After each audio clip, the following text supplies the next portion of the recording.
Licenciado, bueno, ¿qué tal, estimados profesionales? ¿Cómo están? Efectivamente, ¿no? Hoy día vamos a tocar un tema sumamente importante y bueno, para dar inicio voy a compartir la pantalla, esperando siempre que cada uno de ustedes se encuentre el día de hoy muy bien. Hoy estamos a vísperas de un feriado, así que espero que estén ahí atentas, estén escuchando la clase y sobre todo participen. Bien, ahorita vamos a recalcar también esa parte. Permíteme un ratito para compartir, para que se vea todo.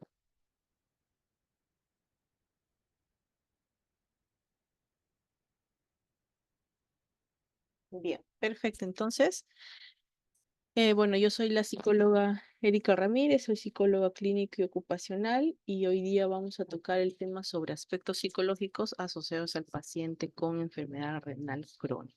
Bien.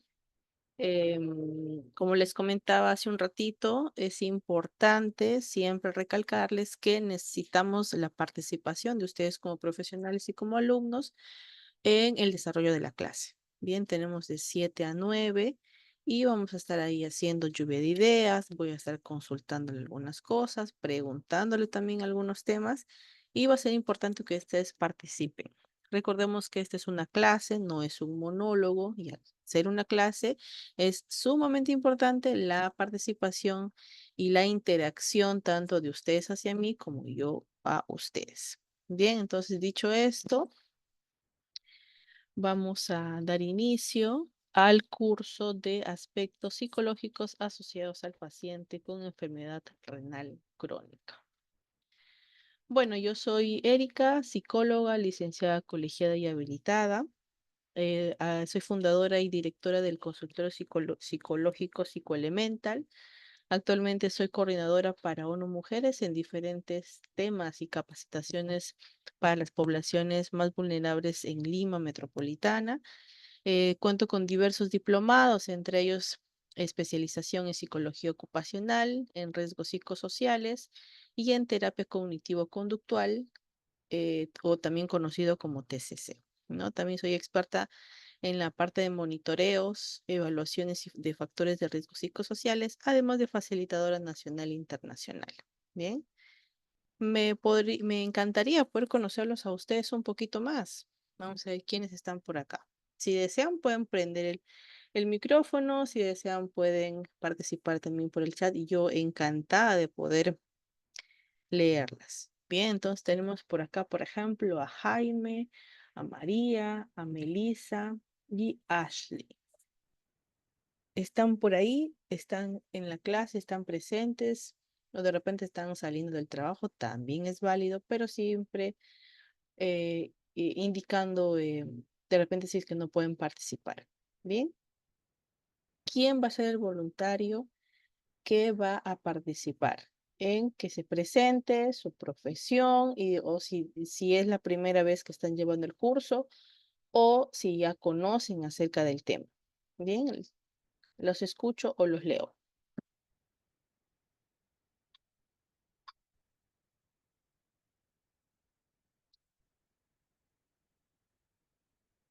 ¿Sí? ¿Alguien? ¿Alguna participación? Jaime, María, Melissa, Ashley,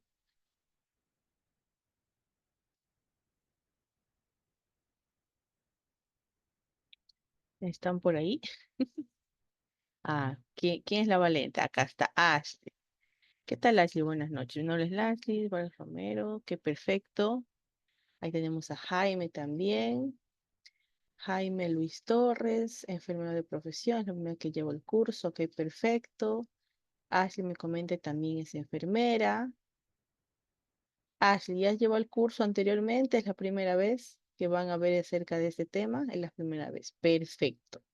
Esperemos entonces que ahí en el transcurso de lo que van pasando los minutos también se presenten los demás porque somos pocos, entonces hay que aprovechar ello. Falta que se presenten Melissa y María Bardales. Bien, entonces agradezco la participación y la veña que han tenido para poder presentarse y entonces vamos a dar inicio. Bien, vamos a apagar acá para que no exista ningún tipo de interferencia con el internet. Coméntenme acerca, por ejemplo, ahorita se han presentado Jaime, el licenciado Jaime y la licenciada Ash, ¿no? Coméntenme, ¿ustedes trabajan en la parte de nefrología o en qué área específica están ustedes? Comenten un poquito.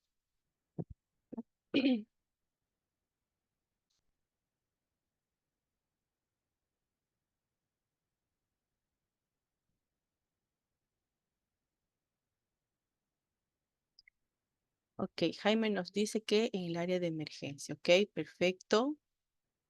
Ashley, ¿usted está en qué área?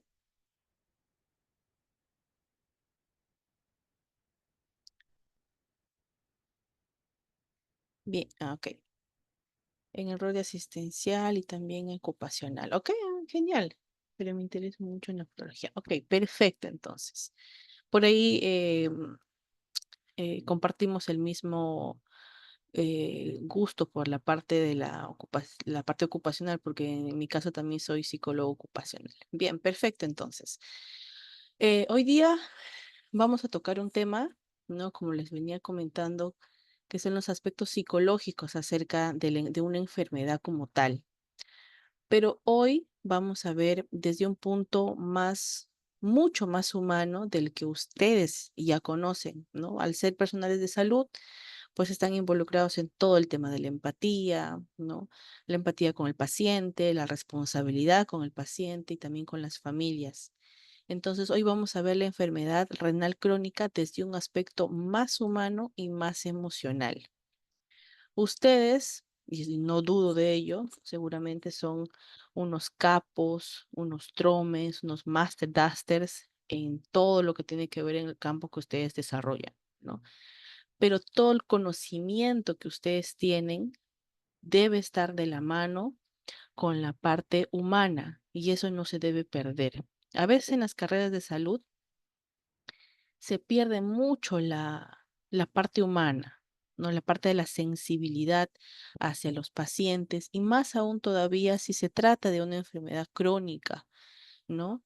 Ustedes como enfermeros están en primera línea siempre, y siempre voy a decir eso por más que de repente algunos profesionales no estén de acuerdo tal vez, pero ustedes como enfermeros siempre están en primera línea en la atención de los pacientes, ¿no?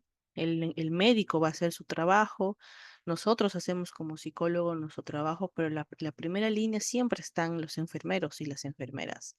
Es por ello que es sumamente importante que ustedes siempre estén actualizándose, siempre estén preparándose como hoy, y por eso les felicito que estén esta noche acá en vísperas de un feriado, ¿no? Y ya después del curso ya se van a celebrar. Pero sí es un momento importante que ustedes presten mucha atención, participen en esta clase y más allá del conocimiento es porque como mi finalidad como ponente y como facilitadora de estos temas es inculcarles a ustedes como profesionales que no se pierda la parte humana y emocional al tratar con los pacientes. ¿De acuerdo? Es sumamente difícil, yo lo sé, ¿no?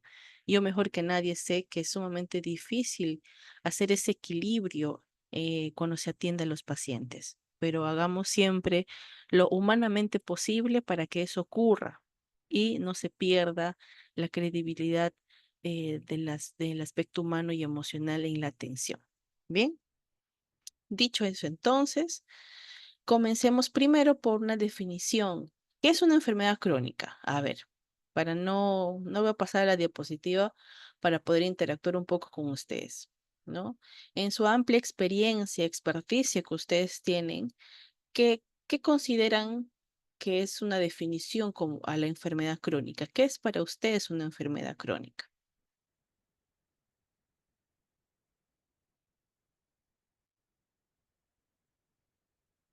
Si desean, pueden activar sus audios también, no hay ningún problema. Yo encantada de poder escucharlos. ¿Qué es una enfermedad crónica? Ahí nos menciona Marcelo. Marcelo, bienvenido, buenas noches. Que tiene una duración más de 6 meses. Ok, perfecto. Ya. Marcelo, ¿usted también trabaja en el área de nefro? o en qué área específico trabaja usted? Hasta que me va respondiendo quién más me da su opinión. ¿Qué es una enfermedad crónica?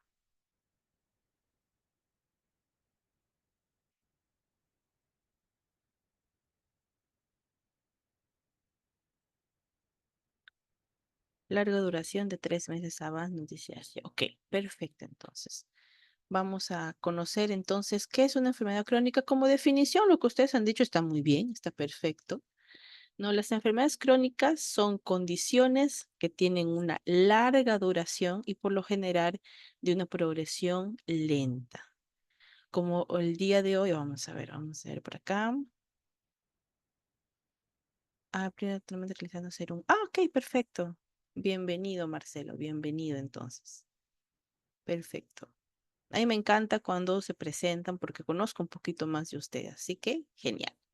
Entonces, hablando de enfermedad crónica, como definición, lo que ustedes han dicho está muy bien, está perfecto, ¿no? Es una enfermedad crónica, ¿no? Que tiene ciertas condiciones, como por ejemplo que es de larga duración, que por lo general es con una progresión lenta, ¿no? Como se dice a veces muy cruelmente, eh, es una enfermedad que va acabando con las personas de una manera muy lenta. Y en esa muerte lenta que de repente les podría dar, pues hay los dolores, no solamente el dolor al paciente, sino también el dolor a las familias, ¿no? Y eso también vamos a ver hoy día. Según estudios epidemiológicos, hasta un 57% de la población adulta tiene más de una enfermedad crónica, por lo que este conjunto patológico supone un verdadero desafío tanto a nivel clínico como social y claramente también por la parte emocional. Las enfermedades crónicas son mucho más comunes en la vejez, ¿no? Y hasta un 80% en las personas que tienen al menos una de estas condiciones a partir de los 65 años. Pero yo les consulto a ustedes, en la amplia experiencia que ustedes de repente puedan tener, amplia o corta, también de eso no, no se hace una barrera como tal. ¿Ustedes han conocido algún paciente con una enfermedad crónica que sea joven, por ejemplo, no sea un niño que haya nacido con una condición o un jovencito de repente que no cumpla los estándares de los 65 años? ¿Han conocido ustedes?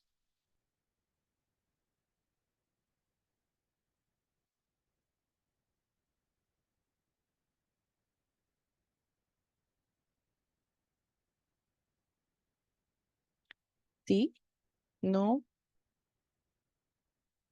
vamos, no sean tímidos, participen. No muerdo, no muerdo, no desapruebo, al contrario, por cada participación un punto. Ok. Cuando, por ejemplo, hay profesionales, porque no, cuando se habla acerca de este tema, que se conocen diferentes tipos de pacientes y diferentes tipos de edades cuando se habla acerca de una enfermedad crónica, solo que en la gran mayoría de veces en su población mayor, el porcentaje que se lleva esas tasas más altas son las personas adultas, ¿no? Que están ya bordeando de repente los 60, 60 y tantos para arriba.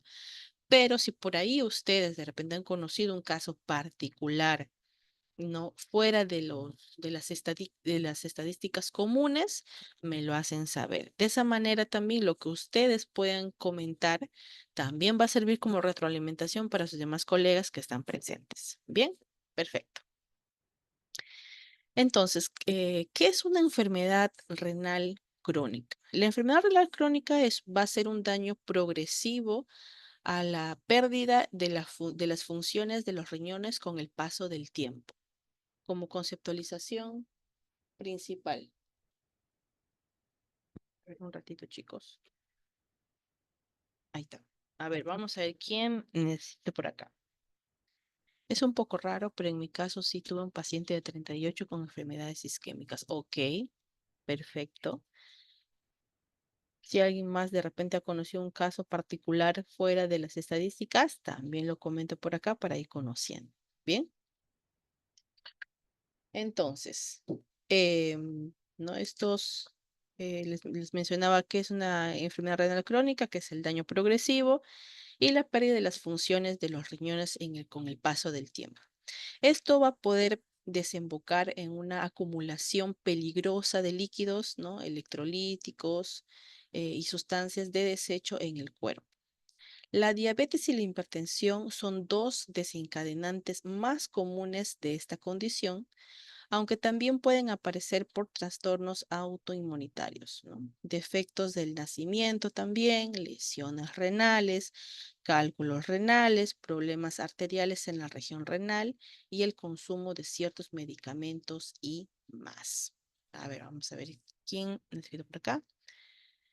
¿Qué tal, Miriam? ¿Qué tal? Buenas noches. Bienvenida al curso. Buenas noches. Entonces, esta condición es de progreso lento y los signos y los síntomas se manifiestan con el paso del tiempo.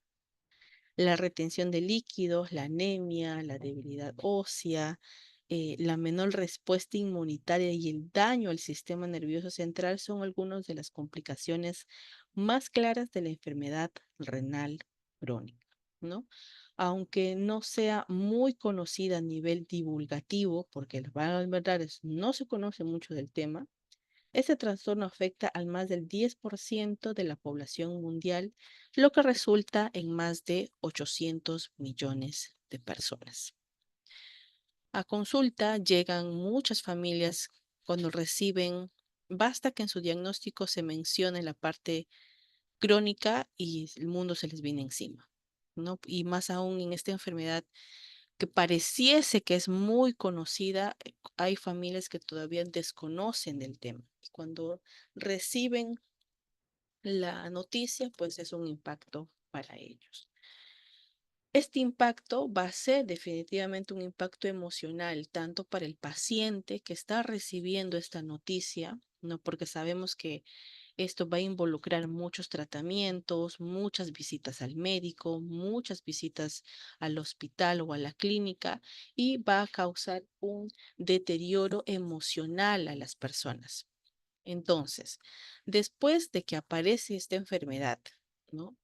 ¿Qué es lo que podría ocurrir después si es que si no se hace una contención emocional adecuada?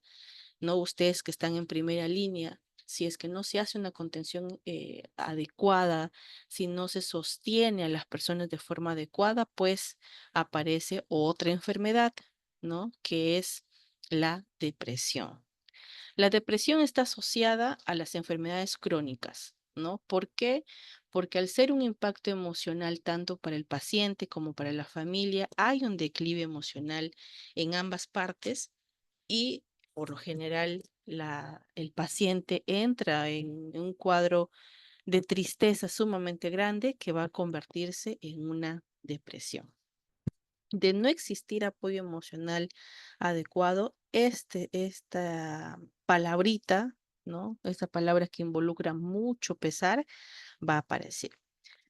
No hay que olvidar que la depresión puede aparecer después del diagnóstico de una enfermedad crónica. En la mayoría de veces siempre va a ser así. Por eso es que es sumamente importante que ustedes, al ser el personal de enfermería, sepan contener al paciente, sepan contener a la familia. Obviamente no van a dar una terapia como tal y no van a dar el apoyo psicológico como tal, pero sí es importante que ustedes sepan cómo actuar, ¿no? Sin dejar el lado humano, que es lo que les mencionaba al inicio, que es bastante importante.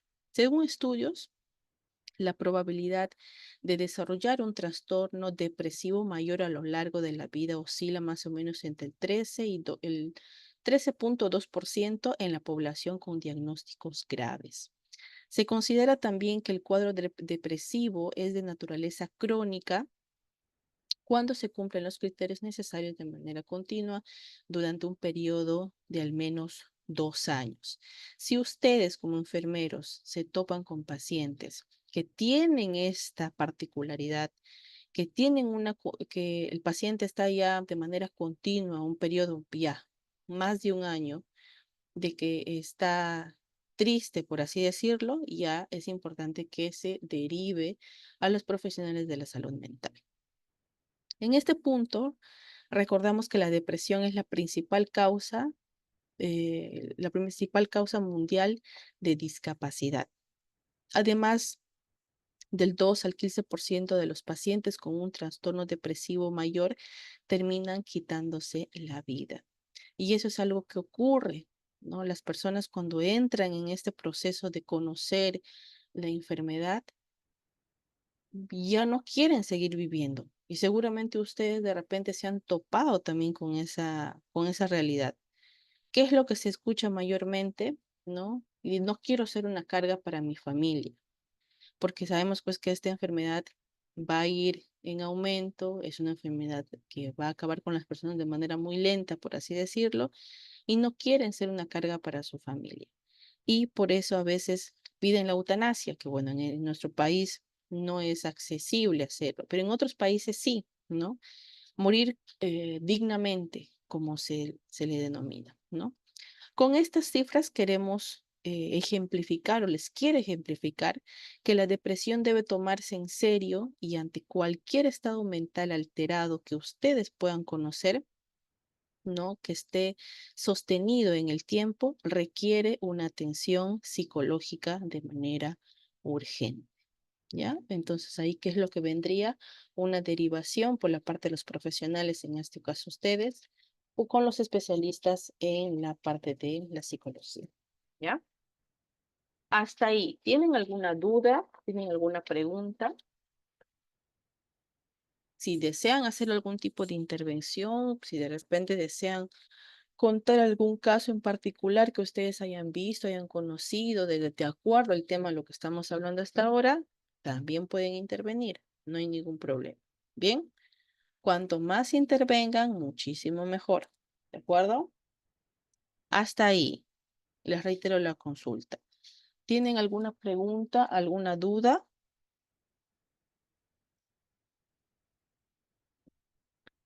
Bien, asumo que no. Ok. Ahora, ¿cómo ayudar a un enfermo con enfermedad renal crónica?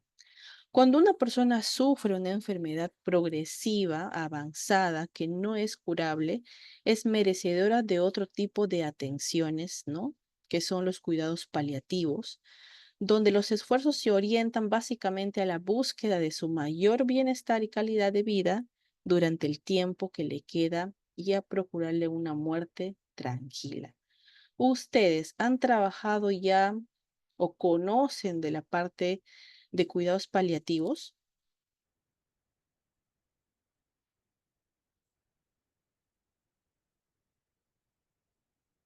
Si no conocen acerca de los cuidados paliativos. Ah,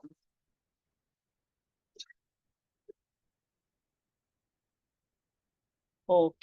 Nos menciona Marcelo que sí. El resto, asumo que sí, ¿no? Porque en el tema de enfermería se ve bastante eso de los cuidados paliativos. Perfecto. Ashley también. Ashley y Marcelo se van a llevar 20 puntos en la charla. Están participando bastante. Buenas noches, la calidad de vida hasta el deceso. Perfecto, Stephanie. Tenemos a Miriam Palacios con la manito levantada. Sí, adelante, Miriam.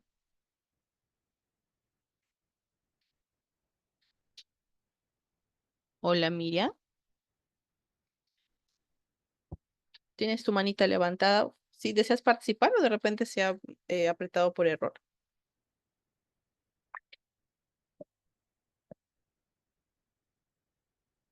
Creo que se apretó su manito por error. Ok, perfecto. ¿O sí? Miriam, si es que de repente deseas hablar, se ha activado tu cámara, más no tu audio. Si es que deseas participar.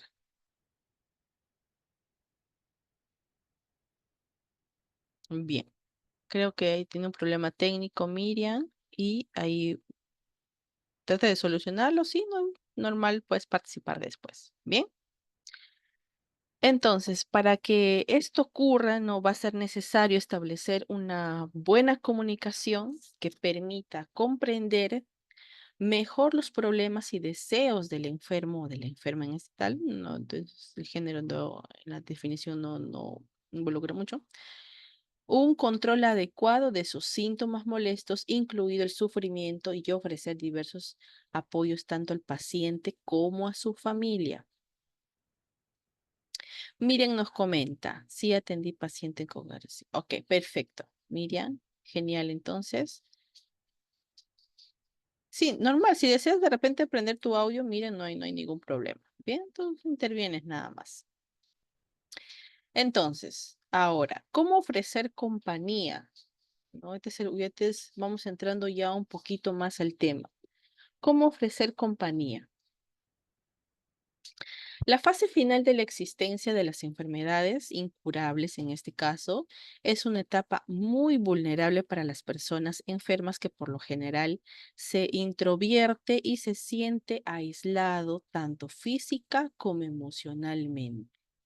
Y seguramente cuando ustedes se han topado con estos pacientes, van a estar demasiado retraídos, van a estar de repente de los que, no sé, la han conocido muy servicial, muy amable, de repente ya en la segunda, tercera vez que le vean va a estar muy decaído y más que por la enfermedad es por el estado de ánimo. ¿Eh? Por eso les decía al inicio que no se debe perder bajo ninguna circunstancia el acto humano de atender a los pacientes. No perdamos eso. Entonces, ¿no? Este paciente presiente en su mayoría de veces que va a morir y su pensamiento, según sean sus momentos de lucidez y también de su optimismo, va a oscilar entre la dura realidad de su muerte próxima y la esperanza de una curación. ¿Ustedes han conocido algún paciente que se haya recuperado al 100% de una enfermedad renal crónica o han sido testigos del de que ha fallecido en el proceso largo de su enfermedad? Coméntenme, por favor.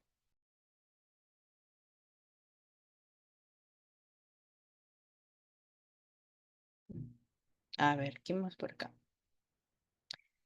Sí, Stephanie nos menciona sí. Sí, ¿cuál de ellos, Stephanie? ¿Sí, sí has visto recuperar a un paciente o sí has visto fallecer a un paciente?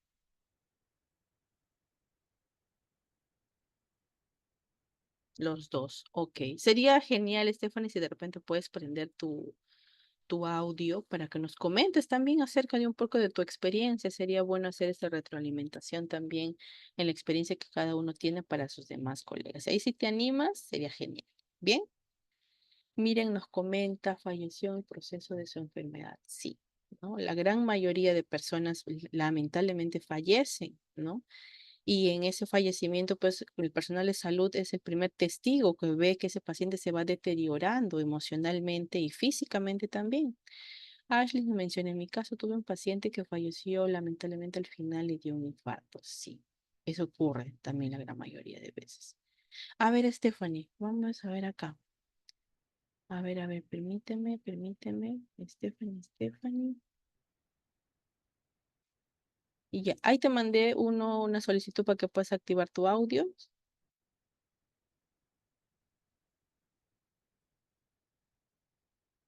Si no te sale, me avisas para mandártelo otra vez. Ahí está.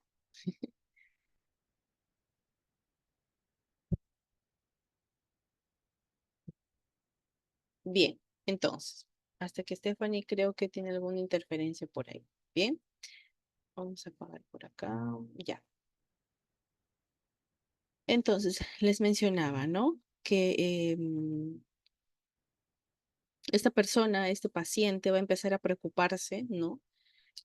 Por lo que le va a pasar a él y no por lo primero que va a aparecer en su mente es la muerte próxima, ¿no? Y qué es lo que posiblemente también pase con su familia. Y así lo mejor que se puede hacer por él o por ella es estar de manera empática, ¿no? A su lado, escucharle de repente y procurar establecer un diálogo que sea lo más positivo y visitarle de manera frecuente, ¿no? En el establecimiento que ustedes estén o cuando hacen las visitas visitas domiciliarias, ¿no? El tiempo no se compone de horas y de minutos, sino de amor y de buena voluntad. Es una frase que siempre debería ser utilizada por los profesionales para también darle esa contención a la familia. Tenemos poco tiempo cuando tenemos poco amor, dice un viejo proverbio. Un acompañamiento respetuoso y comprensivo le indicará que estamos dispuestos a apoyarle ante lo que sea, lo que pudiese esa persona encontrar. Es necesario, sin embargo, respetar sus deseos de estar solos también, porque sabemos que cuando están en este proceso de enfermedad los pacientes están de mal humor y a veces no quieren entablar algún tipo de conversación o visita. Entonces, se tienen que respetar esos deseos de estar solos y aceptar que su deterioro progresivo le irá dejando cada vez con más menos energía, ¿no? Como para poder mantener una conversación de forma activa. Vamos a ver qué tenemos por acá. Ok, ok, Stephanie. A ver, si en la próxima de repente deseas participar, levantas tu manito para darte la invitación. Bien, y así puedes participar también por el audio sin ningún inconveniente. Entonces, ahora, otro punto importante es escucharle con atención, ¿ya? Es común que los pacientes experimenten marcados sentimientos de regresión con intensas demandas de protección, afecto y deseos de compartir los secretos de su vida, ¿no? Y es ahí donde vienen a contarle por lo general a las personas que les están cuidando qué es cómo ha sido la vida de este paciente, ¿no? Y que se habla acerca del presente, ¿no? El futuro con alguien que les sea más cercano y ahí es donde empiezan a contar acerca de sus familias, de su esposa, de sus hijos, etcétera. Una buena comunicación entre los pacientes y el personal favorece el control del dolor, de la ansiedad, incluso de la depresión y otros síntomas físicos. Tiene formas verbales, ¿no? La comunicación tiene formas verbales y no verbales, y si bien cada una de estas va a transmitir un mensaje determinado, las dos son necesarias para dar un mensaje total, ¿no? Para tener éxito en la comunicación, el que atiende a un enfermo debe procurar desarrollar tres factores importantes: saber escuchar, la empatía y la aceptación. Ahora vamos a ver por acá. Miriam nos comenta, es muy cierto, pero hay veces cuando atendemos pacientes en la emergencia no tenemos tiempo de conversar con ellos y eso motiva un poco la depresión en ellos, que es lo que creo efectivamente, y es así. Cuando se trabaja en emergencia, creo que también hay un licenciado por acá que trabaja en emergencia, el mismo nivel de trabajo no les va a permitir poder entablar una, una alianza adecuada, ¿no?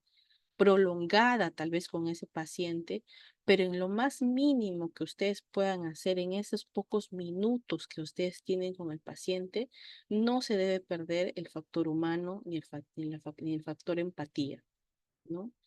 No es lo mismo atender apurado y en desgano que atender apurado con empatía y con buen ánimo.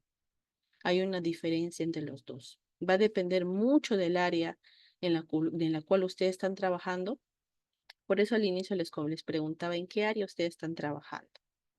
Depende mucho del área, eso es cierto. Pero independientemente del área que ustedes desarrollen, el poquito tiempo o el largo tiempo que le podrían emplear a los pacientes va a hacer la diferencia de que ese paciente se sienta bien y se sienta cómodo, ¿no? Porque ese paciente de por sí ya tiene una carga emocional fuerte y no deberíamos hacer que esa carga sea aún más pesada con una mala atención. Bien, entonces, hablamos de los tres factores, ¿no? Que se deben desarrollar tres factores: saber escuchar, la empatía y la aceptación. Cuando hablamos de los tres factores, primero la escucha atenta y la escucha activa.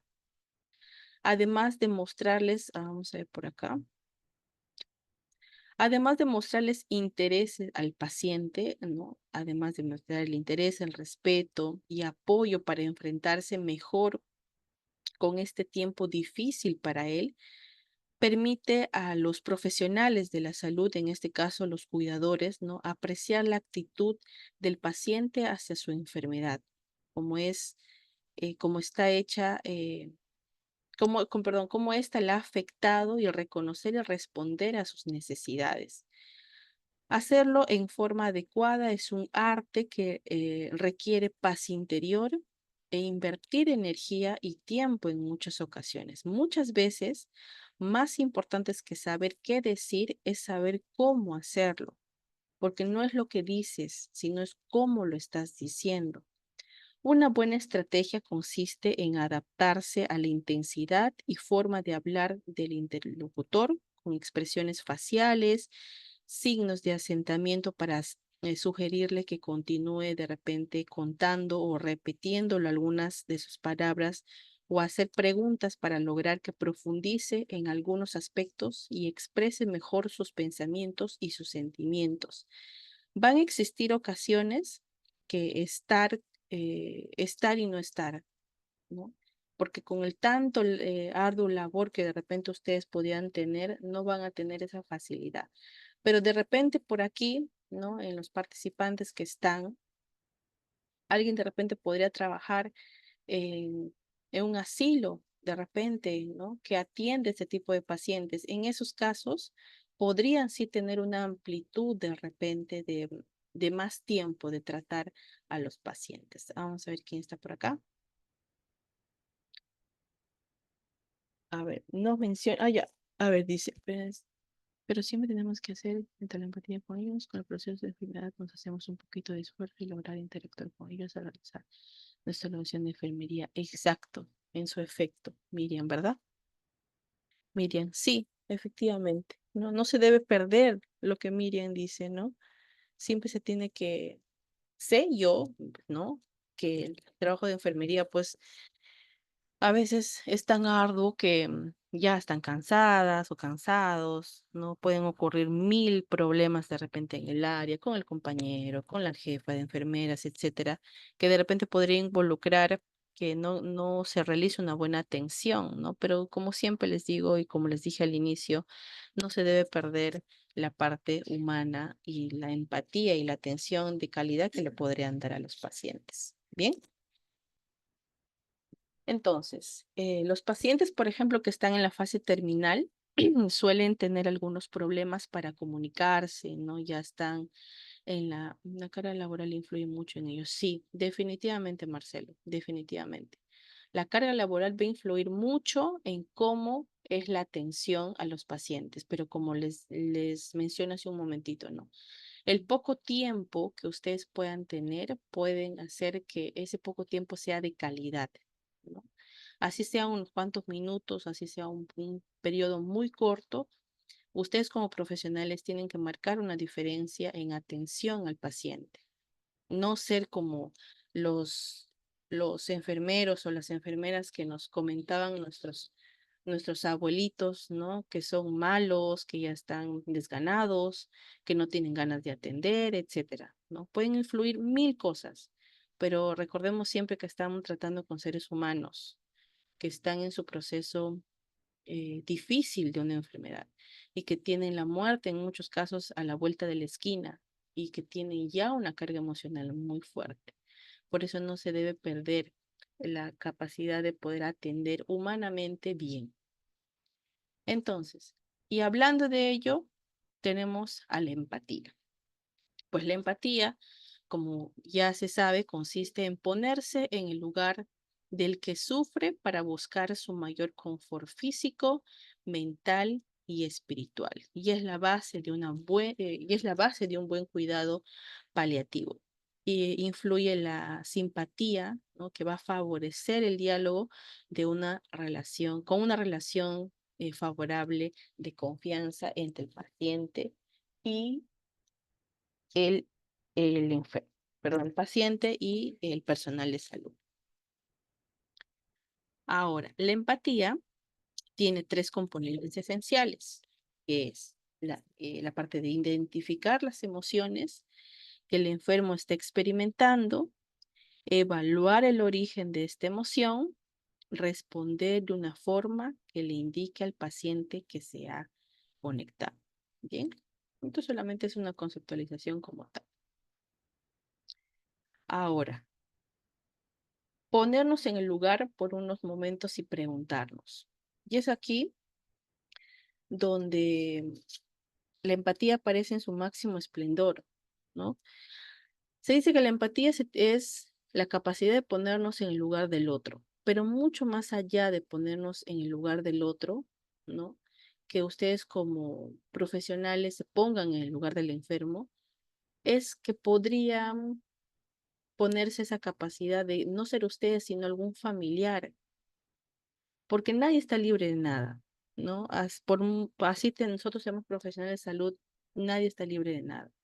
Entonces, teniendo esa consigna, no le atendería mal de repente a su mamá o a su papá, etcétera, ¿no? Entonces, teniendo esa filosofía, ¿no? De ponernos en el lugar del otro por un momento y preguntarnos, ¿cómo me sentiría o cómo se sentiría mi familiar en esas circunstancias? ¿No? O qué querría que me dijeran o me ofrecieran, ¿no? De ayuda emocional. Obviamente no va a haber una ayuda sumamente fuera del alcance, ¿no? Sino una ayuda emocional en esas circunstancias. Y esas son las dos preguntas que siempre se debería hacer cuando se trabaja con personas que están enfermas, ¿no? ¿Cómo me sentiría yo en esas circunstancias?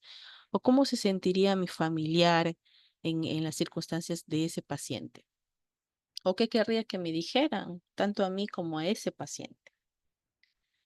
El otro punto es la aceptación. La aceptación se va a manifestar a través del interés que se demuestra por lo que se dice, ¿ya? En permitirle expresar sus sentimientos sobre la enfermedad o su vida sin forzarle a resignarse ante una situación si él se resiste y acoger sus respuestas sin reaccionar de una forma que lo interprete como un rechazo. Todos deseamos, absolutamente todos vamos a desear ser comprendidos por lo que somos y no por lo que la gente quiere que seamos, ¿no? Eso es una regla social básica. Son muchas las veces que indicamos a los enfermos cómo deben comportarse, cómo deben hacer, ¿no? O cambiar, o cómo deben hacerse o cambiar para que todo fluya de manera mejor o todo fluya de manera más adecuada. Pero en esta situación terminal, estos se sentirán mejor si saben que son aceptados por lo que son, unas personas únicas y singulares con un valor en sí mismos y no se les juzga. Por ejemplo, ¿cómo sería una manera de juzgar a un paciente, ¿no? De forma inconsciente, tal vez, con una sola frase, ¿no? ¿Qué habrá hecho pues usted, señor, para que termine así? Eso, por ejemplo, no sería viable decirle al paciente, ¿no? ¿O ustedes alguna vez han escuchado esa frase de algún colega que le hayan dicho de repente eso a un paciente? No se deben utilizar. Así el paciente llegue en el estado que esté o haya tenido una vida fuera de lo que nosotros podemos juzgar, no se puede entablar juicios de por qué ese paciente ha llegado a ese tal punto, ¿no? Entonces no se debe no se debe juzgar a las personas, ni mucho menos a los pacientes que están en este proceso difícil. Vamos a ver por acá. Exacto, como dice Marcelo, perfecto, va contra la moral de la persona, efectivamente, y también como la ética profesional, no le vamos a decir al paciente, ¿usted qué habrá hecho, pues señor, para que termine así? No, pues en la vida, ¿cómo? No hay forma, ¿no? Y también, si bien las palabras usadas correctamente pueden ser terapéuticas también, ¿no? Transmitimos mucho más mensajes con nuestras actitudes, ¿no? Y silencios, porque tenemos que guardar silencio también cuando tenemos que hacerlo, y cuando cambiamos una respuesta verbal por un gesto gentil. Entonces, ahí es donde ustedes marcan la diferencia como profesionales y se diferencian del resto que de repente están tan estresados que no van a realizar una buena atención a los pacientes. En esta etapa, las formas no verbales van a representar hasta un 80% de toda la comunicación y son capaces de expresar afecto y también apoyo de manera mucho más intensa, directa que las palabras. ¿Ya? El modo como miramos a alguien también influye muchísimo y le damos la mano, y cómo miramos y cómo damos la mano es de particular importancia cuando las palabras se hacen difíciles. Si las personas hablan de un lenguaje diferente, están sordas o de repente tienen algún problema de demencia o su lenguaje es intangible, a consecuencia de una parálisis, por ejemplo, o un cáncer, no sé, un cáncer de lengua, un cáncer de paladar o un cáncer de laringe. Sentarse a su lado va a representar siempre estar dispuestos a hablar con ellos en sus propios términos. La sonrisa es importante. Los movimientos de la cabeza, el tono de voz, los gestos de las manos, la ligera inclinación hacia adelante para poder escuchar al paciente si es que de repente no puede hablar muy fuerte y todas esas actitudes van a sumar siempre un positivismo para ese paciente para que se sienta siempre importante. No se puede sentir ese paciente que no le importa a nadie porque ya está en su fase terminal de repente. Por ejemplo, ¿no? Se debe siempre acercar al paciente, posicionarnos cerca de él, ¿no? De repente no hablarle con frialdad, no mostrarle un rechazo con la mirada, ni mucho menos un rechazo de forma táctil tampoco, porque eso podría, ¿no? Influenciar en el estado de ánimo del paciente. Hasta ahí, ¿ustedes tienen alguna duda, alguna pregunta?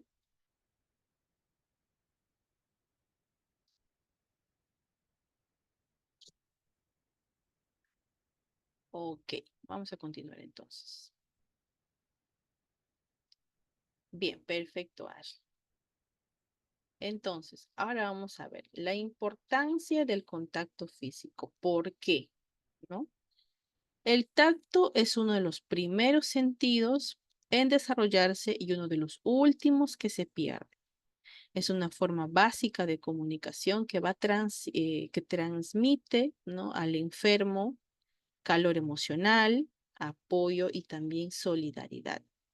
Particularmente en caso de que un padecimiento grave donde la necesidad del contacto físico es muy grande y sirve para satisfacer lo que se ha llamado el hambre de piel, ¿no? Eso es, pues, si en la medida de lo posible se pudiera, se realiza, pero si ahí viene el criterio profesional, de repente no se puede realizar, no se realiza. En la fase final de la vida de las personas, ¿no? El paciente no desea estar solo y parece apreciar enormemente la compañía de sus seres queridos, así como participar también en expresiones físicas de afecto, tales como abrazos o besos de la familia. No se puede valorar en toda su extensión el bien que se le hace al sujetar su mano, tocar su hombro, colocar mejor la almohada para que esté más cómodo, secar de repente la frente si es que está sudando y tratarlo siempre con amabilidad. Nuestros pensamientos más profundos y temores utilizan generalmente el tacto como la vía de comunicación, en especial en situaciones, por ejemplo, de ansiedad, también del estrés y cuando fallan las palabras. El tacto va a actuar en estos casos como un antídoto contra el temor y la ansiedad y le confiere seguridad al paciente que va a facilitar el compartir y a la vez que parece liberar su poder natural de curación. ¿Y qué cosa trae? Trae la paz. El tacto será, sin embargo, utilizado continuo, pues mientras muchos pacientes lo agradecen, otros pueden considerar una intromisión no deseada. Para conocer la respuesta del enfermo es de ayuda al finalizar la primera visita, y ahí viene la evaluación que ustedes podrían hacer, ¿no? Que de repente, bueno, va a ocurrir también que a veces las familias no desean que se realice algún tipo de ayuda de manera táctil, ¿no? No van a querer que le toquen de repente a sus pacientes, hay otros que sí, ¿no? Y eso va a depender mucho también de cómo es el círculo familiar y del criterio profesional de acuerdo a ustedes. ¿Bien? A ver, vamos a ver por acá. Ok. Ser sensible ante los problemas. Los pacientes a menudo van a parecer resignarse en forma progresiva a la aparición de la muerte, pero tienen diversas necesidades por satisfacer de tipo biológico, psicológico y también espiritual.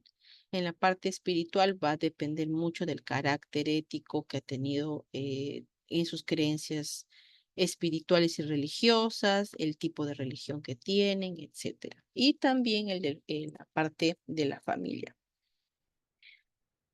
Muchos temen en estos procesos de deterioro ya del paciente, muchos temen a la muerte. Seguramente ustedes han escuchado en algún paciente que habla mucho acerca de la muerte, que de repente tiene miedo a morir, ¿no? O que a su vida parezca de sentido, perdón, aparezca sin sentido el hecho de la muerte, o sea, la muerte de repentina, porque ellos siempre están con el constante pensamiento de que podrían morir en cualquier momento y podrían fallecer con un infarto y dejar a la familia desamparada emocionalmente, ¿no? Eso es lo que a veces piensan en la gran mayoría estos pacientes.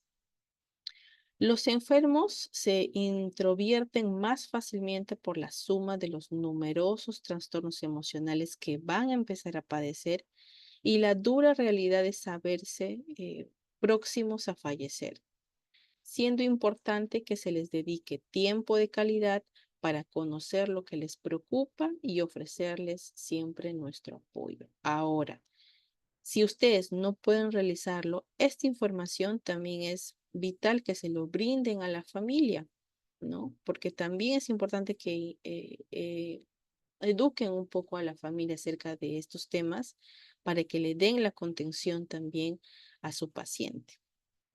Por lo general requieren se va a requerir una asistencia integral donde se combinen, por ejemplo, una atención sanitaria correcta con la presencia de personas que lo sepan escuchar, ¿no?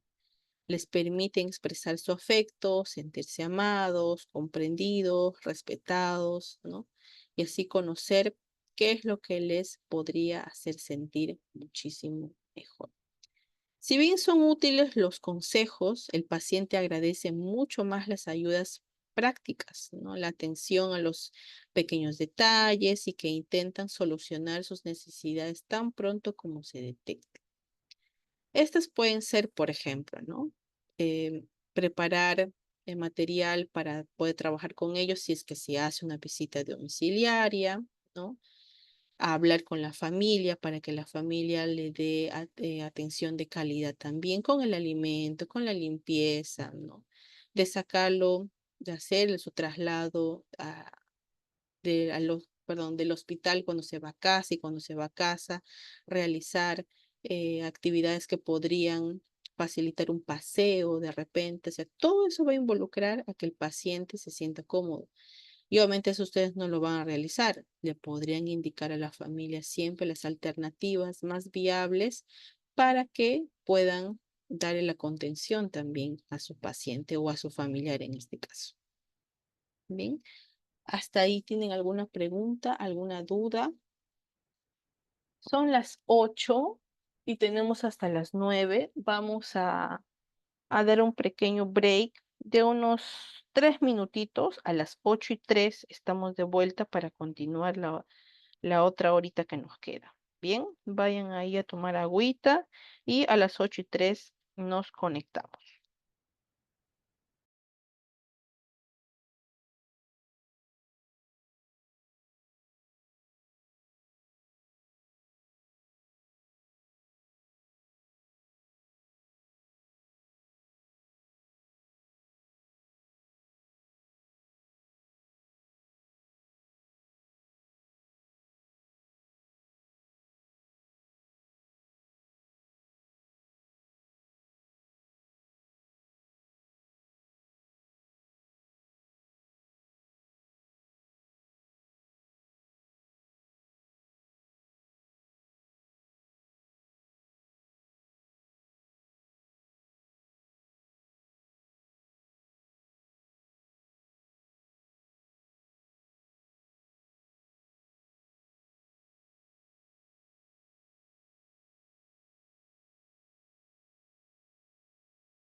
Bien, chicos, chicas, continuamos entonces. Ya espero que deben ir a tomar su agüita. Entonces estamos de vuelta.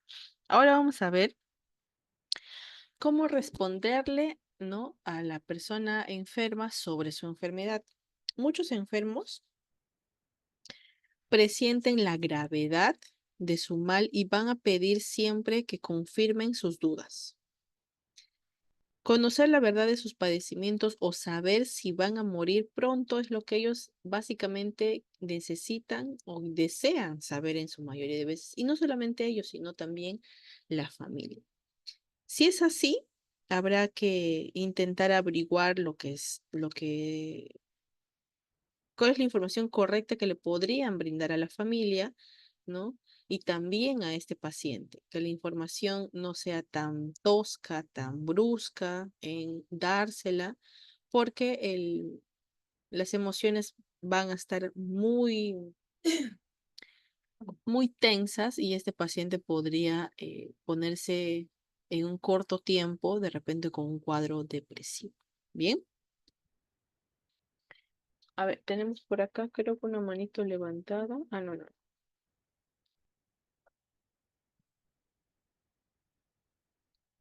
Otro punto importante de cómo responder. Ah, sí, a ver, tenemos acá a Jaime Torres. Sí, adelante, Jaime.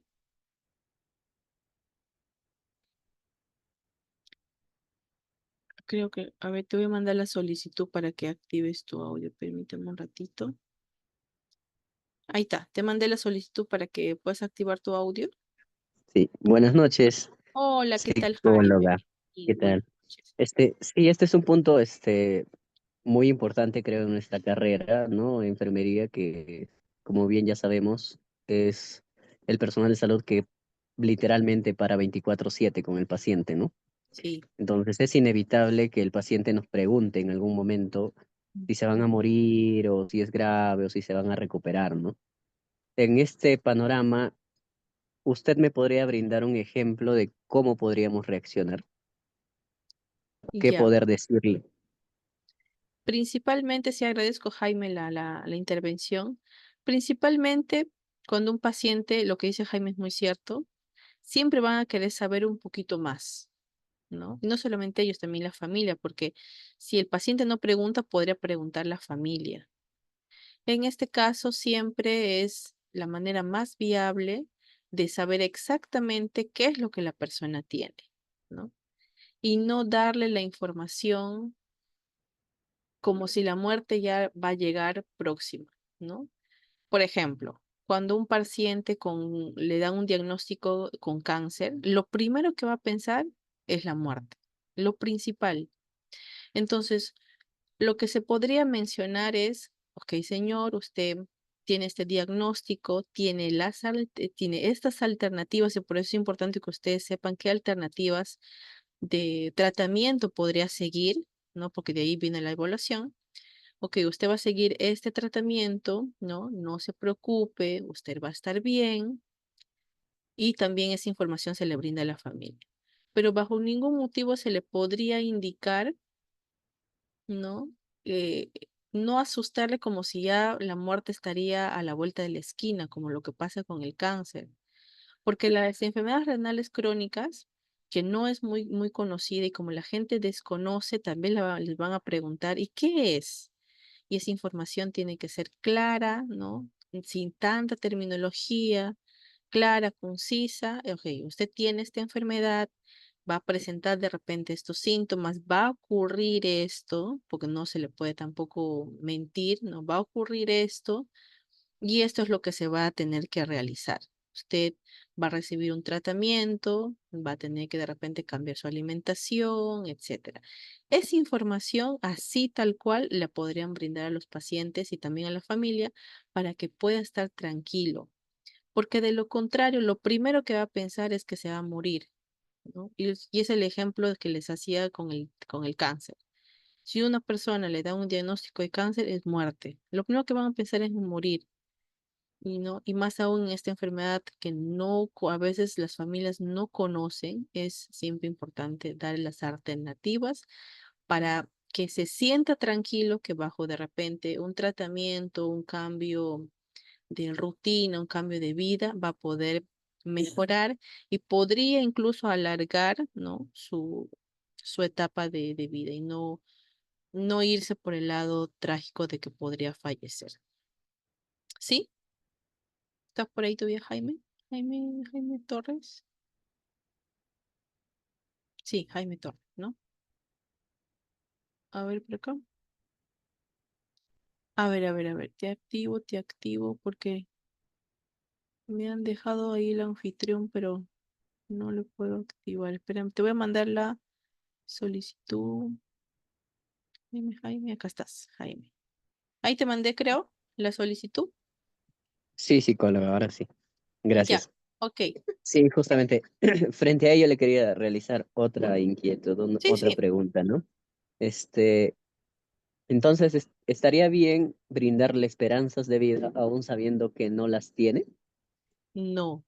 O sea, no es que le des una esperanza de vida como tal, sino que tampoco le puedes mencionar al paciente de que, ok, señor, usted tiene una enfermedad en grado tal y ya y se va a morir. No, porque lo que el paciente no necesita saber, lo que ya es evidente, sino que le podrías dar una contención de darle las posibilidades de que usted, mira, va a ocurrir esto, no, usted tiene esta enfermedad, va a tener de repente estos síntomas, va a ocurrir esto, por eso es importante que ustedes sepan qué es lo que ocurre con la enfermedad, va a ocurrir esto y, eh, y va a seguir su tratamiento, ¿no? Y en el tratamiento va a suceder esto, va a pasar esto, para que el señor o la señora, en este caso el paciente, sepa a qué atenerse, ¿no?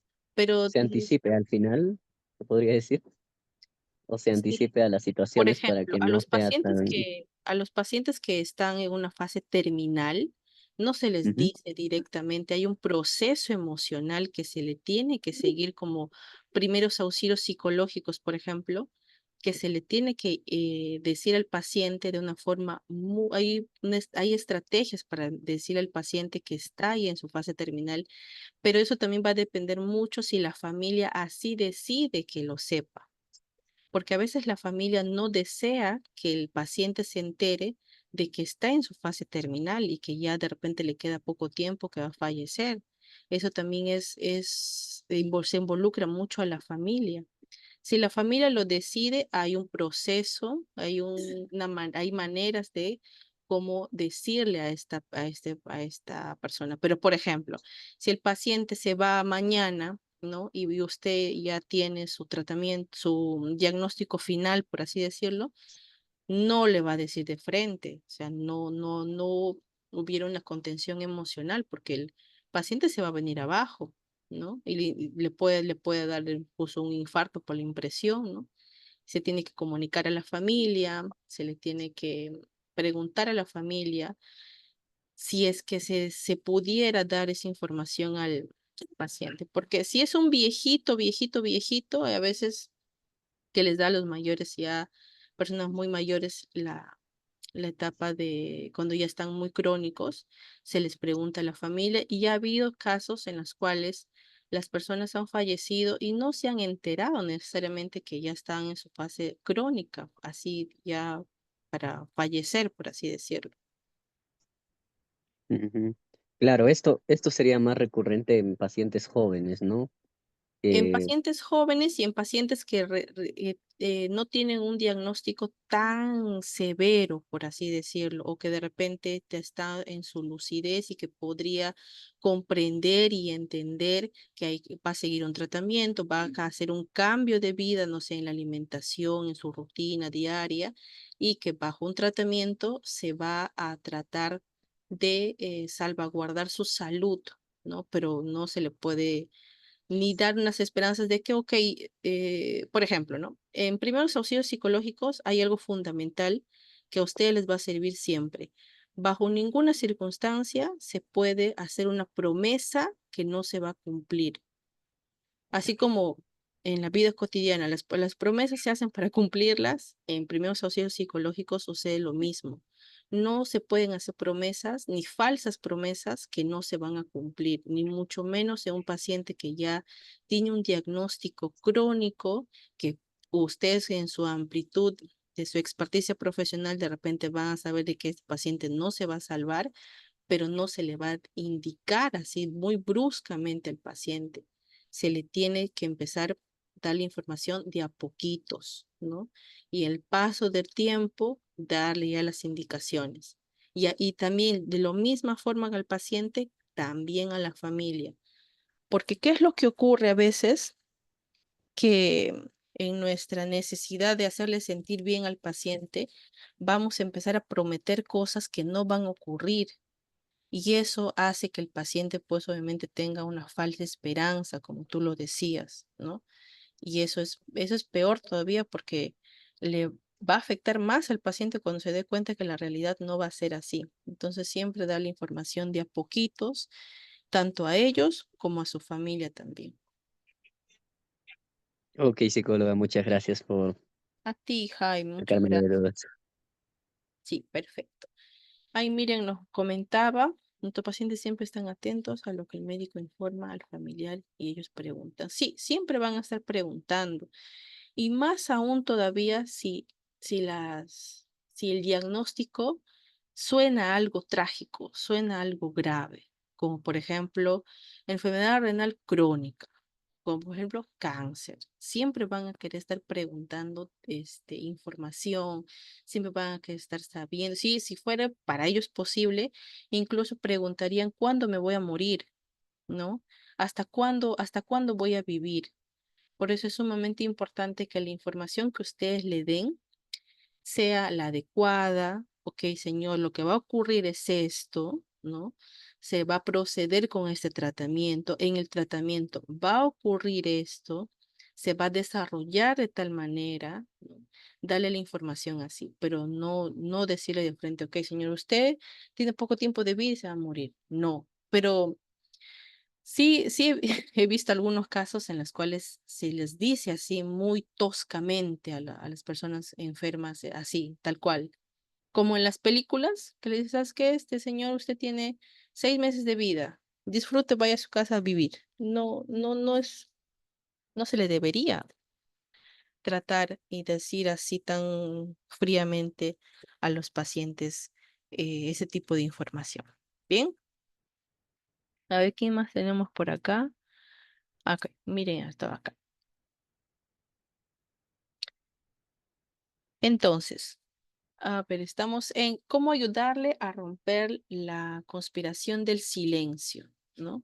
Y es aquí cuando aparece lo que decía Jaime, ¿no? ¿Qué pasa cuando el paciente viene, ¿no? O la familia en muchos casos, porque a veces el paciente está tan choqueado por la información o por el medicamento, por el tratamiento, que muchas veces el paciente no pregunta, sino pregunta a la familia, ¿no? Es 50-50. Va a ser muy probable que tanto el paciente como su familia conozcan el diagnóstico, ¿no? De esta enfermedad, pero actúen como si nada pasara.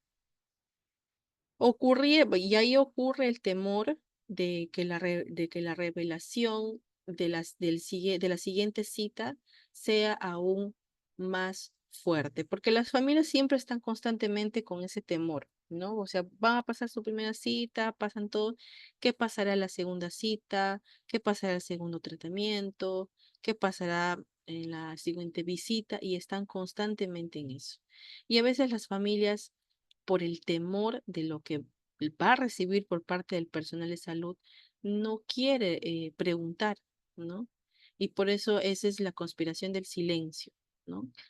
Si nosotros estamos en silencio y la familia también, la familia va a estar más contenida emocionalmente de forma inadecuada y no va a poder ni siquiera sobrellevar y tenerle tampoco la paciencia de vida al paciente.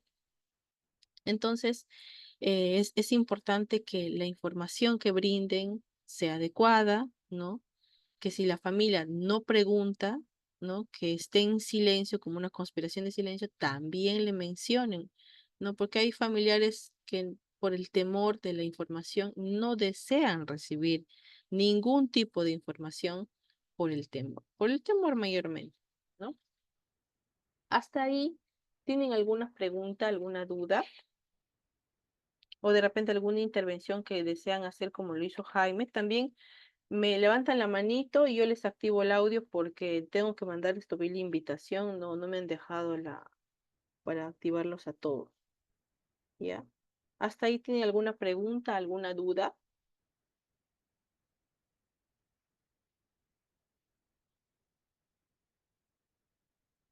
Ya. A ver, vamos a ver por acá.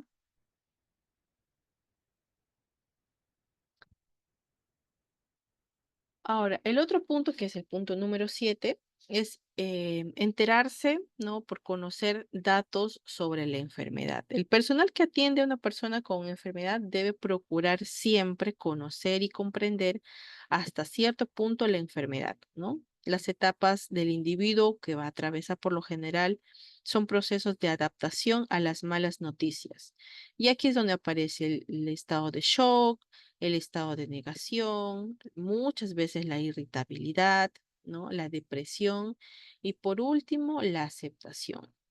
Y también todo esto va a involucrar la evolución probable hasta la muerte. Para apreciar mejor la tormenta emocional que va a atravesar este paciente, ¿no? O que presentan la mayoría de pacientes, disponen con tiempo de lo necesario para ofrecer los mejores cuidados.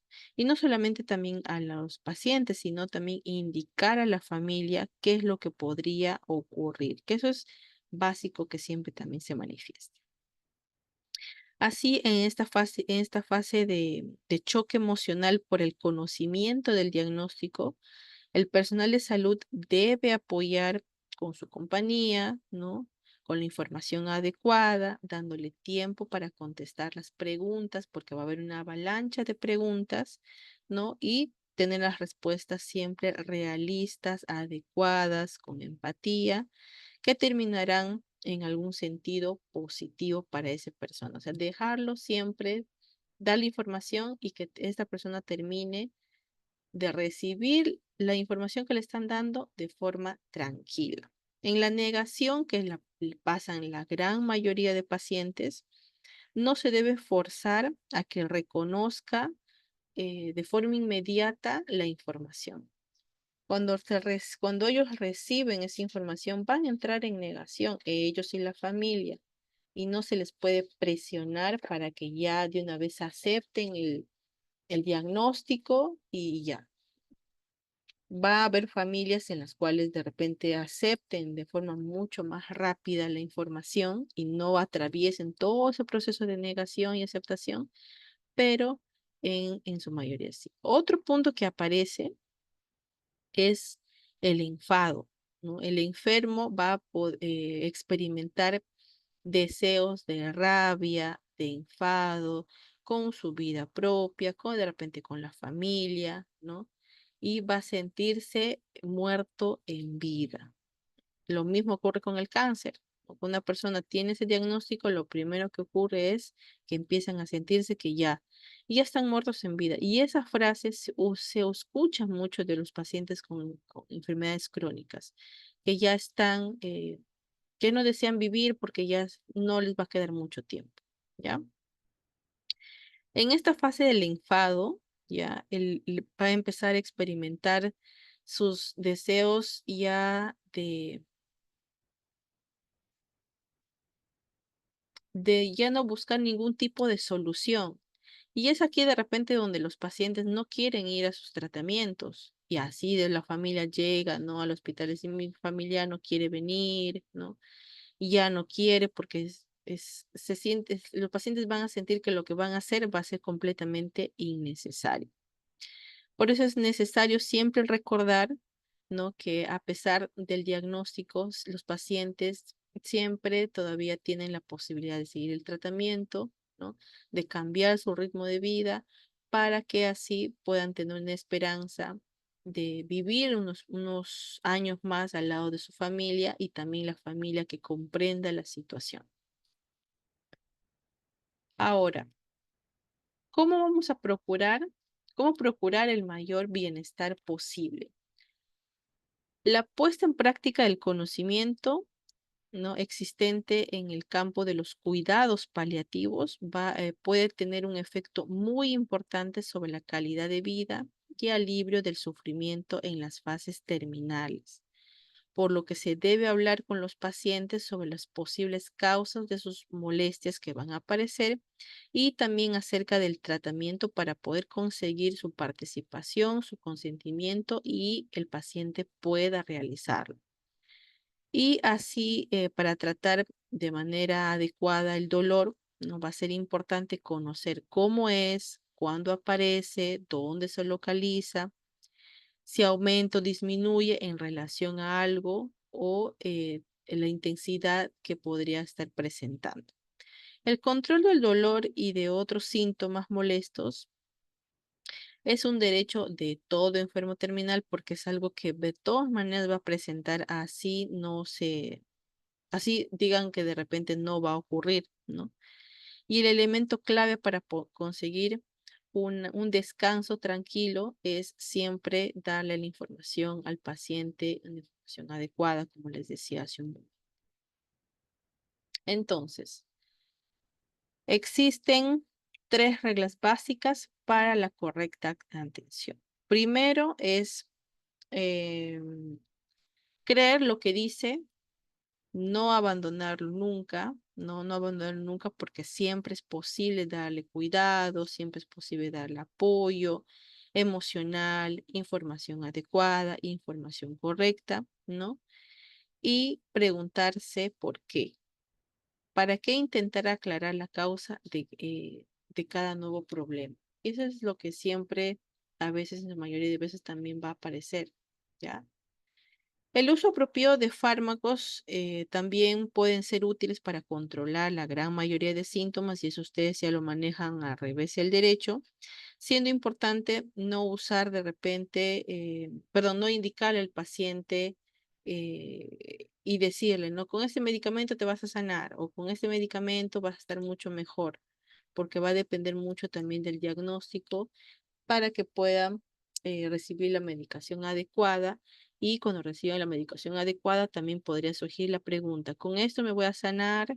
¿Con esto no me va a doler? ¿O esto qué cosa? ¿No? Y no darle también aquí las falsas esperanzas. ¿Hasta ahí tienen alguna pregunta, alguna duda?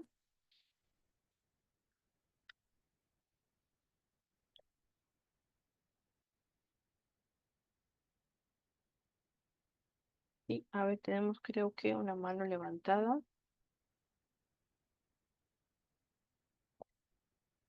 Si desean tener su manito levantada, me pasan la voz para activar su audio. Creo que no, ahorita no hay nadie. Ok. Ahora, la información de la alimentación, que también es importante, pero esta información es más básica para la familia, ya la información sobre la alimentación. Y porque si bien la comida va a ser el medio, ¿no? más cercano que tiene la familia para poder ofrecer cuidados, ¿no? afectos y ayuda a su ser querido, a su familia, va a ser importante conocer y comprender. Vamos a ver por acá. A ver, tenemos acá, creo que. Ah, no.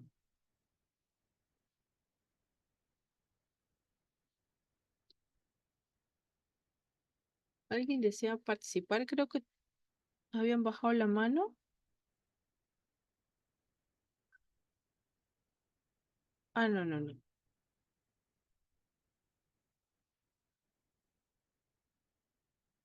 Y ya. Lo que podría parecer para la familia con respecto, porque también les podrían preguntar, ¿no? Lo que aparece es que los pacientes van a estar inapetentes, no van a disfrutar la comida de la misma manera como lo hacían antes, ¿no? Va a empezar a comer poco y eso también les va a empezar a preocupar y eso también le podrían indicar a la familia, ¿no? Eh, no sé si alguien está levantando su manito. Mm, Ya, si es que está levantando su manito, me confirman por el chat del Zoom para activarle el audio, ¿ya?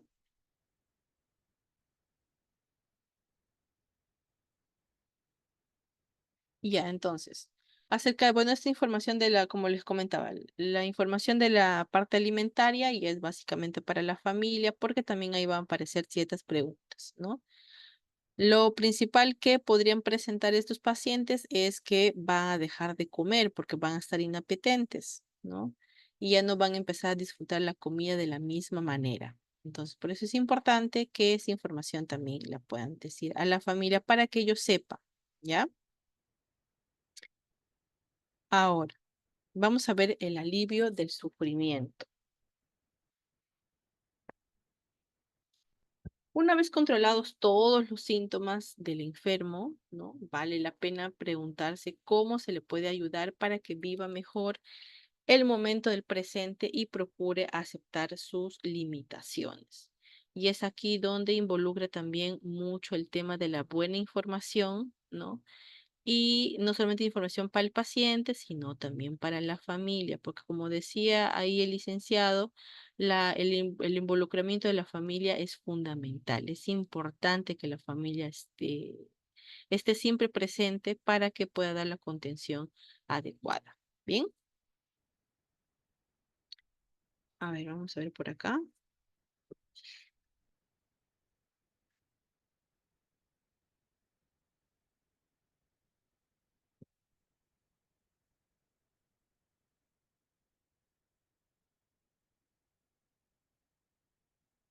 Ya, la mayor parte del sufrimiento que va a ocurrir en esta etapa está relacionado con las percepciones de una inminente destrucción emocional de esta persona enferma y también la falta de información adecuada que podría estar recibiendo. Y lo primero que va a pensar, como ya les estaba comentando anteriormente, es que va a empezar a pensar en la muerte. Otras causas también importantes que va a aparecer son los dolores físicos, ¿no? Un mal manejo de los síntomas molestos y las relaciones indeseables a los tratamientos podrían afectar físicamente también al paciente.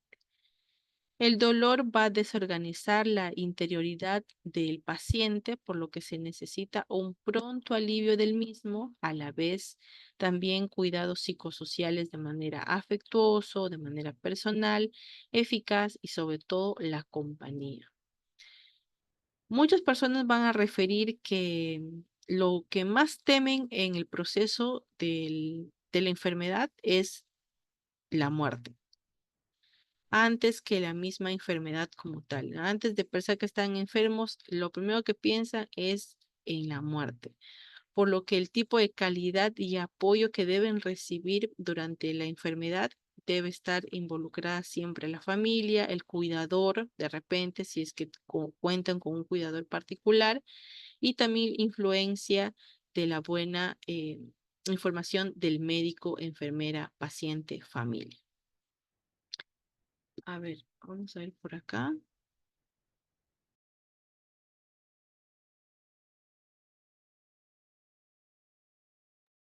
Ok, entonces, ¿cómo ayudarle a mantener su autoestima? Cuando una persona está en este proceso emocional duro para ellos, su autoestima, su estado emocional va a venir en declive, va a estar siempre en deterioro, por así decirlo, ¿no? Y luego de eso va a aparecer la depresión que habíamos hablado al inicio. Entonces, la fase terminal va a ser un proceso de pérdidas de maneras progresivas, donde esta persona enferma va a estar experimentando cambios en su identidad emocional, en sus habilidades físicas, ¿no? En su propia autonomía también y va a verse cómo van a empezar a disminuir sus puntos importantes en su estado físico, en su estado de salud, y eso va a afectar la esperanza de poder recuperarse, ¿no? Entra en una existencia de desesperanza. Para fomentar su autoestima y que acepte las limitaciones, este paciente, las personas que están involucradas en su cuidado, deben procurar siempre evitar la sobreprotección y su excesiva dependencia y poder permitirle que siga haciendo por sí mismo todas las actividades que sea capaz todavía de poder hacerlo, participando así en su cuidado personal, en su aseo personal y que pueda tener siempre la autonomía. A veces las familias, ¿no? Cuando entran en este proceso de saber sobre la enfermedad crónica, cuidan tanto el paciente que empiezan a quitarle sus propias autonomías, ¿no? Empiezan a cuidarle tanto que ya no le dejan de repente hacer sus propias cosas. Si este paciente todavía puede hacer, cuidarse, bañarse, vestirse todavía bien, ¿no? Salir de repente siempre con el cuidado de alguien o de repente si vienen a visitarlo, siempre tiene que tener la autonomía de poder cambiarse, de poder hacer siempre las cosas que normalmente hacía, porque si no también cuando les cuidan mucho a los pacientes, se sienten, utilizando una palabra muy fuerte, inútiles, ¿no? Y estos pacientes cuando han estado siempre independientes, haciendo sus cosas, dicen, yo ya no quiero que me estén cuidando porque siento que me cuidan tanto que y me siento un estorbo en mi casa, ¿no? Porque todos están constantemente ayudando.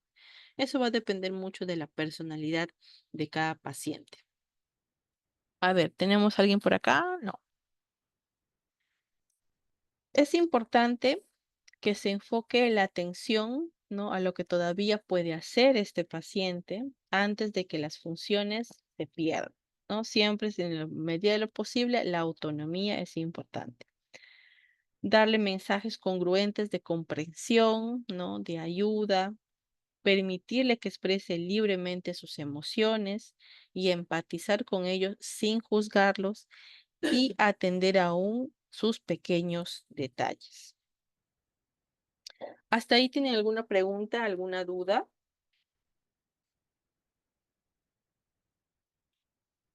Si no, me la hacen saber, por favor.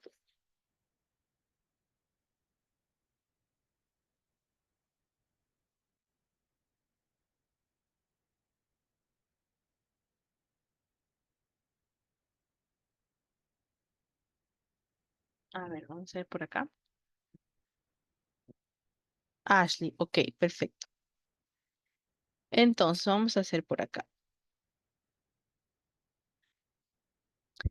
¿Qué hacer si el paciente habla constantemente que desea la muerte? Porque de repente está en una frase depresiva, ¿no?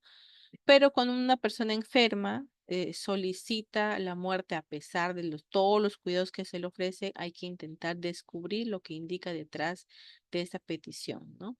Esta se puede revelar falta de apoyo psicológico, ¿no? Una constante angustia, una constante desesperanza, miedo o incluso, que siempre va a ocurrir en la mayoría de casos, depresión, ¿ya? Usar insuficiencia de tratamientos paliativos, ¿no? Como la necesidad de controlar algún síntoma molesto, deseos que se suprima cualquier tratamiento destinado a prolongar su existencia, su vida, porque teme una mala calidad de vida final. Va a existir un rechazo a probar nuevos tratamientos por los que, todo lo que ya ha pasado, siente que ninguno ha sido exitoso, que ninguno va a funcionar para él. Sentimientos de ser una carga para la familia también es algo que aparece de manera constante por su dependencia a los demás familiares y se va a presentar la famosa inutilidad. No se sienten útiles para sus familias, ¿no? O sea, al contrario, se sienten como una carga. Necesidad de clarificar su mente y sentirse aliviado al saber que la eutanasia no es una opción, y mucho menos en nuestro país. En nuestro país no existe la eutanasia. Entonces, si un... ¿Sí? ¿Hay alguien que? Ok. En nuestro país no existe la eutanasia y por ello, pues no se va a poder cumplir ese deseo, ¿no? Pero en otros países sí ocurre. Hay pacientes que están en estado de enfermedad crónica que solicitan y sí, sí les dan, pero por acá lamentablemente eso no ocurre, ¿no? A ver,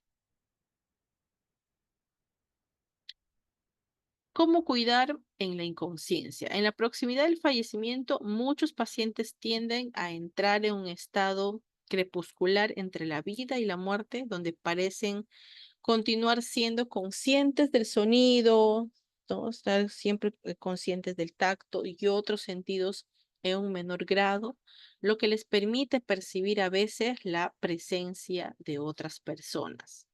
Y es ahí donde empiezan a visualizar de repente en su inconsciencia a sus papás, no sé si son viejitos, a sus papás, a sus hermanos, alguien que de repente ya no está en este plano terrenal y empiezan a imaginarse o a imaginarse, ¿no?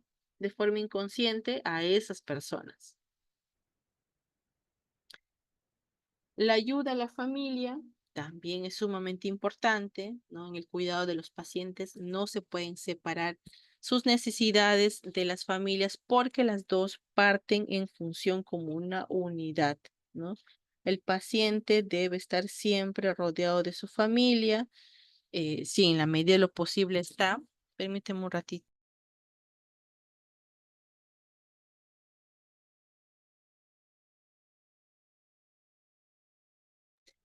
¿No? La familia siempre debe estar presente en la información que le van a brindar, el apoyo que le tienen que brindar Ahora, van a existir de repente pacientes que no tienen una familia, ¿no?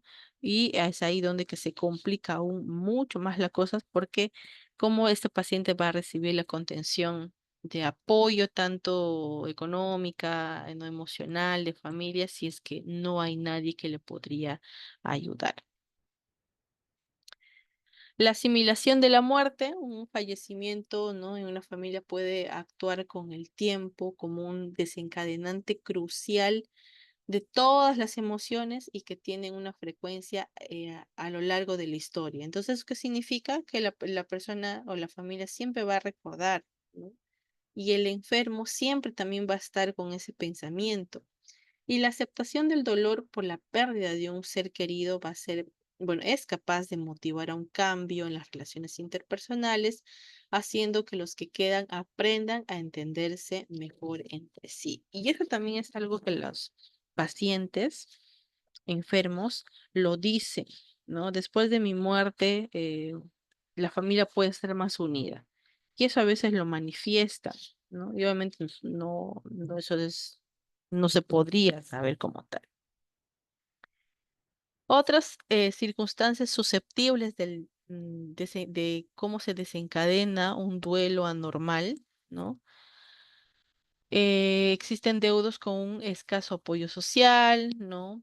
Personas jóvenes o niños que se van a quedar de repente sin su papá o sin sus abuelos, ¿no? Etcétera. Si existen antecedentes de enfermedades depresivas severas o intentos previos de suicidio, eso también va para los pacientes, porque hay pacientes que podrían tener algún tipo de diagnóstico de intento de, perdón, algún familiar directo de repente con intentos de suicidio, antecedentes de enfermedades, etcétera. Eso también es importante conocerlo porque si no, el paciente va a sufrir un declive emocional. Y aquí viene un punto importante para ustedes. ¿Quién cuida al cuidador?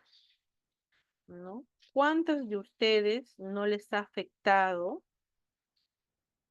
alguna historia, una particularidad de algún paciente cuando han conocido un paciente, ¿no? En estado crónico, grave y les ha afectado? ¿Qué es lo que ustedes han hecho, por ejemplo? Porque, ok, hemos hablado acerca del paciente y todo ello, pero ¿y ustedes?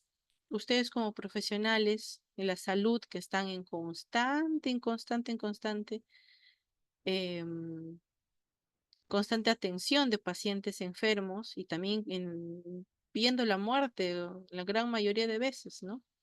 A ver, Marcelo nos menciona, ahí se debe reforzar la resiliencia y la inteligencia emocional. Sí, efectivamente. Si no, imagínense, ¿no? Lo que dice Marcelo es 100% real porque si no tuvieran o si no se ejercitaría, por ejemplo, la resiliencia y la inteligencia emocional, ustedes estarían deprimidos por cada paciente que han visto fallecer, ¿no? O por cada paciente que de repente conocen un estado ya grave, crónico, ¿no? Imagínense cómo estarían ustedes, ¿no? Por eso es importante de que siempre se hagan la pregunta cuando ustedes sienten que no están bien en algo también, ¿no? ¿Quién cuida al cuidador? Ustedes son el personal de salud, pero ¿qué pasa cuando ustedes de repente están muy susceptibles ante la muerte o muy susceptibles? Y eso se vio mucho en la etapa del COVID, ¿no? Ustedes han estado en la primera línea viendo morir a muchísima gente y ustedes pues han tenido una capacidad de resiliencia y inteligencia emocional sumamente grande para poder resistir los arduos horas de trabajo, más sumado eso, la cantidad de fallecidos que seguramente ustedes han visto, ¿no? Así que sí, la inteligencia emocional es pieza fundamental en esto. ¿Cómo conseguir apoyo para uno mismo, para ustedes como profesionales, ¿no? El personal de salud necesita desarrollar un conjunto de valores, habilidades, ¿no? Inteligencia emocional y todo ello, y la disposición interior para poder manejar con la soltura las diversas situaciones completamente difíciles que se van a presentar en la atención al paciente. No es fácil trabajar con pacientes, no es fácil estar en cada turno de repente por diferentes situaciones ver morir a la gente, no es algo fácil, ¿no? Miren, nos comenta, tenemos que tener un refuerzo de resiliencia y sobre todo de fortaleza. Efectivamente, lo que dice Marcelo, lo que dice Miriam es 100% real. Tienen que tener siempre eh, una constante preparación, ¿no?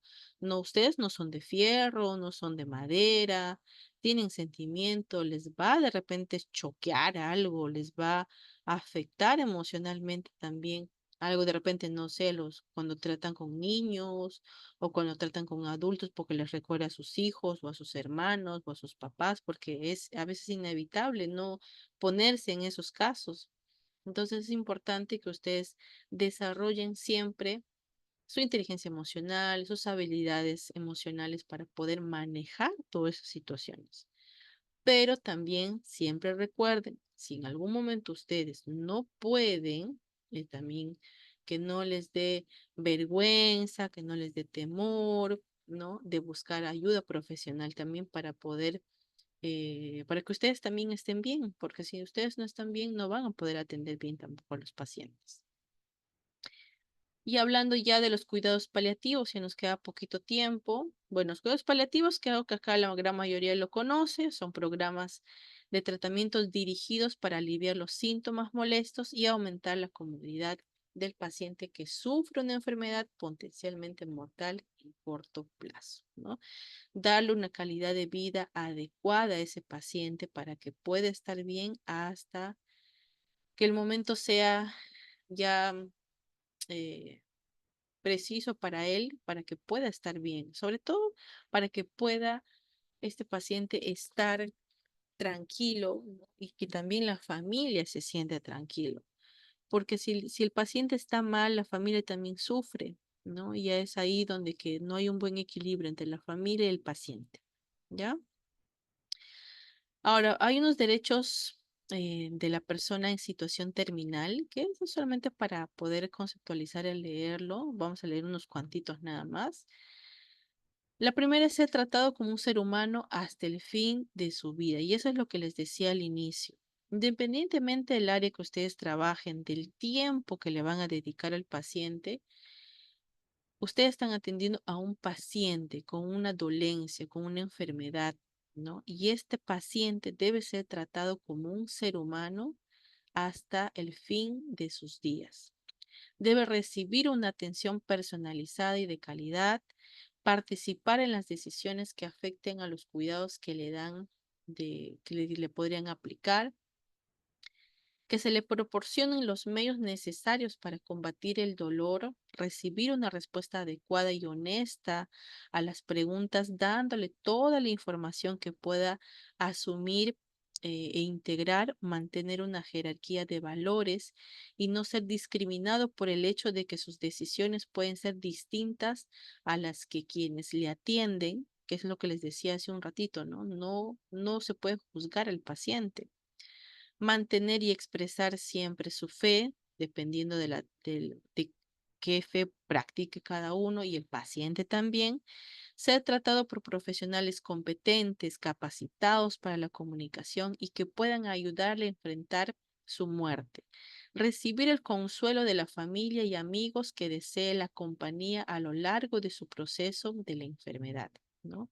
Morir, a ver, vamos a, no me permite, morir en paz y en dignidad.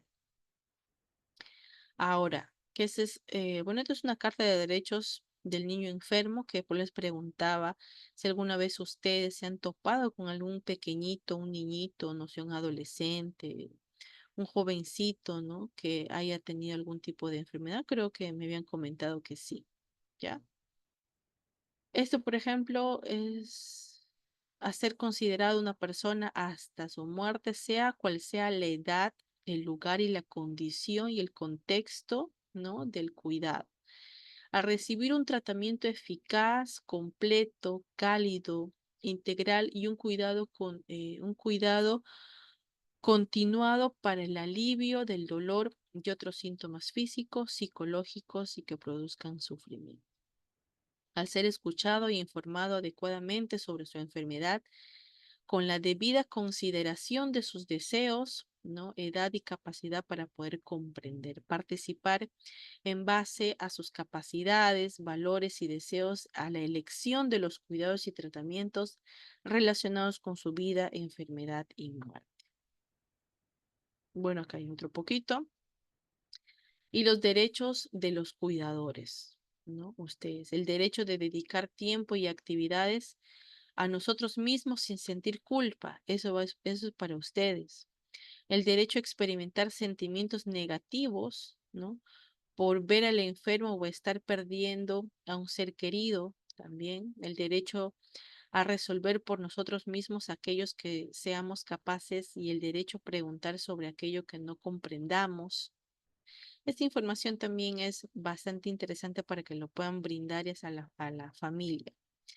El derecho de ser tratados con respeto, acá, ¿no? Por aquellos quienes solicitamos consejos y ayuda, el derecho de querernos a nosotros mismos y adquirir qué hacemos lo que es humanamente posible, que es lo que les mencionaba al inicio, ¿no? Derecho a admitir y a expresar sentimientos tanto positivos como negativos, porque también son las personas que cuidan a esas personas, son seres humanos y al derecho al decir no ante demandas excesivas, inapropiadas y poco realistas también. Porque el exceso de trabajo, que es lo que mencionaban a un inicio, ¿no? El exceso de trabajo también o la demasiada carga laboral va a hacer que no se trate al paciente de la forma que se debería. Y es ahí donde aparecen de repente los malos tratos. Nada puede tener un efecto más inmediato sobre la calidad de vida y el alivio del sufrimiento, no solo para los pacientes con cáncer, sino también para sus familiares, no solo para pacientes con enfermedades crónicas, ¿no? Sino también para sus familias, que la puesta en práctica del conocimiento existente en el campo de los cuidados paliativos. Es importante que ustedes sepan el concepto, cuidados paliativos, ¿no? Sepan cómo contener a la familia, cómo contener a la persona enferma para darle una calidad de vida y sobre todo para dar una contención emocional, que es lo que principalmente ellos están siempre buscando. Nos quedan unos últimos minutos.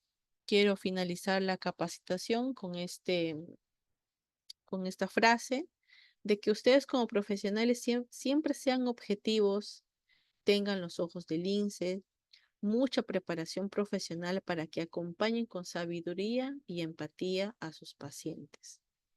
Mucho más allá de que ustedes puedan tener la experticia en el campo de que ustedes desarrollen, no pierdan nunca la capacidad de tratar a las personas enfermas como su calidad humana y con su calidad de empatía porque son seres humanos y como les leí hace un ratito, ¿no? Las personas tienen que ser tratadas dignamente hasta el final de sus días.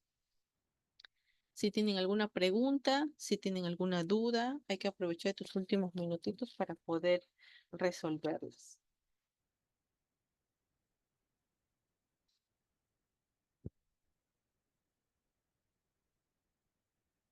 Si no tuvieran alguna pregunta o alguna duda, bien, yo soy Erika, soy psicóloga, ha sido un placer poder estar con ustedes.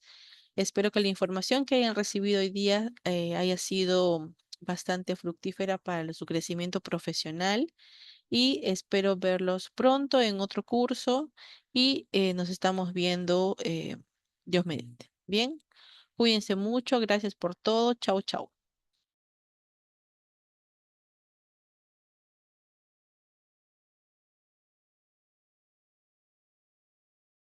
A ustedes, muchas gracias chicos, que les vaya muy bien. Cuídense, chau, chau.